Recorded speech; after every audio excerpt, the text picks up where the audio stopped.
Don को पकड़ना मुश्किल ही नहीं बल्कि नामुमकिन है, लेकिन आखिरकार कुख्यात बदमाश 10 महीने के बिहार पुलिस के अथक प्रयास के बाद पकड़ा जाता है, जिस पर 7 यादवों के हत्या का सहित 30 केस दर्ज हैं। और दरअसल वह कुख्यात कहे जाने वाला, जिसको कुछ लोग शेर भी कह रहे हैं, उसे 10 महीने के अथक प्रयास के बाद बिहार पुलिस ने गिरफ्तार कर लिया है। और इस 3 से 5 मिनट की रिपोर्ट में हम तमाम बातें आपको बताने जा रहे हैं कि आखिर वो कौन व्यक्ति है जिसने 7 यादवों की हत्या कर दी थी। इतना बवाल मचा था, लेकिन उसके घर पर ना तो कुर्की जब्ती हुई और 10 महीने तक बिहार पुलिस उसे पकड़ने में नाकाम रही थी, लेकिन आखिरकार डॉन पकड़ा गया है।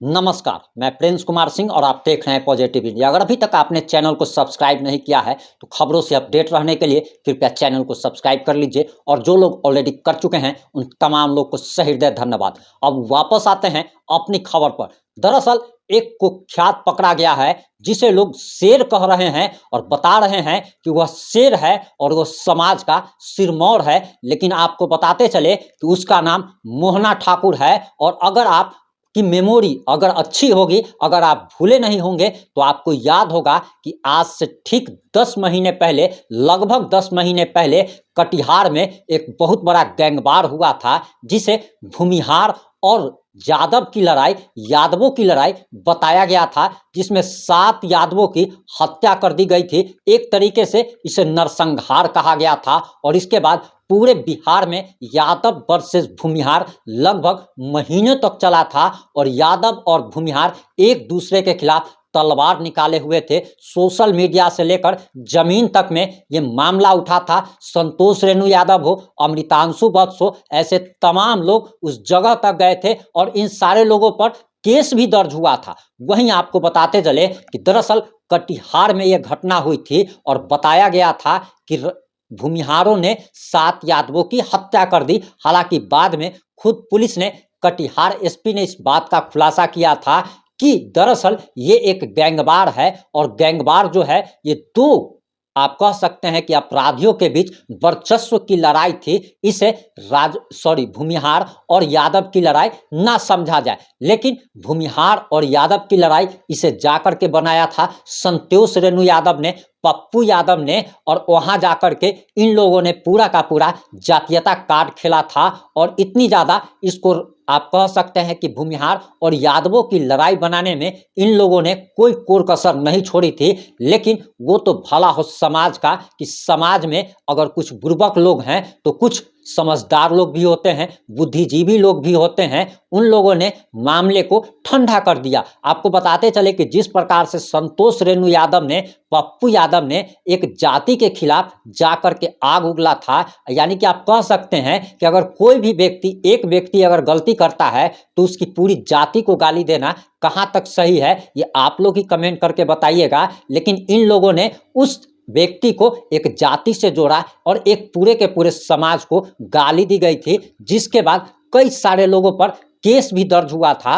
अब वही मोहना ठाकुर जसीडीह के पुल से गिरफ्तार कर लिया गया है। और मीडिया रिपोर्ट्स के अनुसार जो खबर आ रही है उसके अनुसार बताया जा रहा कि कटिहार जिले का आतंक कहे जाने वाला कुख्यात मोहन ठाकुर उर्फ मोहना ठाकुर को भागलपुर पुलिस ने देवघर जसीडीह रेलवे स्टेशन के पास से गिरफ्तार कर लिया।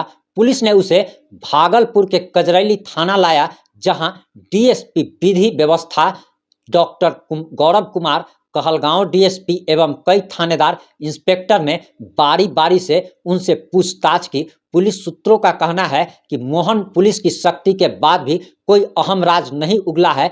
पुलिस सूत्रों की माने तो कहना है कि उस पर 30 से ज्यादा केस दर्ज है। अपने क्षेत्र में उसका अपना साम्राज्य है और करीब 50 से ज्यादा बीघा जमीन पर वह जबरन खेती करता है। उसके बारे में यह भी कहा जाता है कि दरअसल उसने अपने आतंक का भय दिखा करके अपनी मां को चुनाव भी जिताया था। वहीं आपको बताते चले कि भागलपुर के एसपी आनंद कुमार ने कहलगांव डीएसपी शिवानंद सिंह एवं विधि व्यवस्था डीएसपी डॉक्टर गौरव के निगरानी में टीम गठित हुई थी और मोहना की खोज में जसीडी भेजा था। वहां कटिहार पुलिस भी उसकी रेकी में जुटी थी, लेकिन भागलपुर पुलिस को सफलता मिली। आपको बताते चले कि पिछले 10 महीने से बिहार पुलिस मोहन ठाकुर की तलाश में थी। देश के कई राज्यों में छापा मारा गया था, लेकिन मोहन ठाकुर पर वो कहावत और वो डायलॉग फिट बैठता है कि डॉन को पकड़ना मुश्किल ही नहीं नामुमकिन है। यानी कि 10 महीने तक मोहन ठाकुर को पकड़ने में बिहार पुलिस का पूरा तंत्र लगा हुआ था, जो कि नाकाम रहा था। लेकिन मोहन ठाकुर की ही एक गलती से आखिरकार वो पकड़ा गया। दरअसल उसके बारे में कहा जा रहा है कि वह एक नंबर से बराबर अपनी पत्नी के मोबाइल पर फोन करता था। अगर वह नंबर बदल बदल कर करता और लोकेशन बदल बदल के करता तो वह शायद पकड़ा नहीं जाता।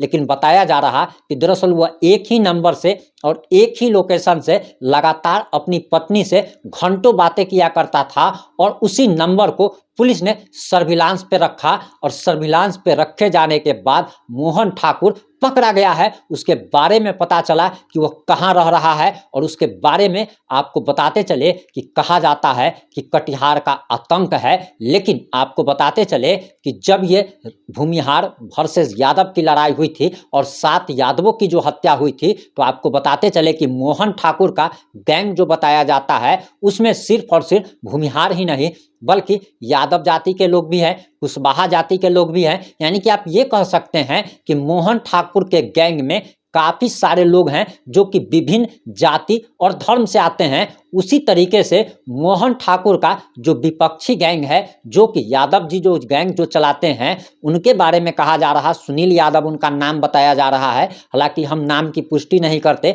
और बताया जा रहा कि सुनील यादव और मोहन ठाकुर के गैंग में वर्चस्व को लेकर अक्सर लड़ाई होती रहती थी और अक्सर छोटी मोटी गैंगवार होता रहता था। लेकिन इस बार जो वर्चस्व की लड़ाई हुई उसमें 7 लोगों की हत्या हो जाती है, और इसके मरने वाले जो थे वो सभी के सभी 7 लोग जो है यादव जाति से थे। लेकिन बताया जाता है कि वो सुनील यादव की गैंग से थे, और मरने वाले जो भी यादव लोग थे वो भी कोई दूध के धुले नहीं थे, बल्कि वे भी अपराधी थे। जब उनका फोटो वायरल हुआ था तो खुद कटिहार एसपी ने आकर के ये बातें बताई थी कि दरअसल मरने वाले लोग भी अपराधी थे। हालांकि अपराधी भी अगर कोई व्यक्ति है तो आपको किसी को मारने का अधिकार नहीं मिल जाता है।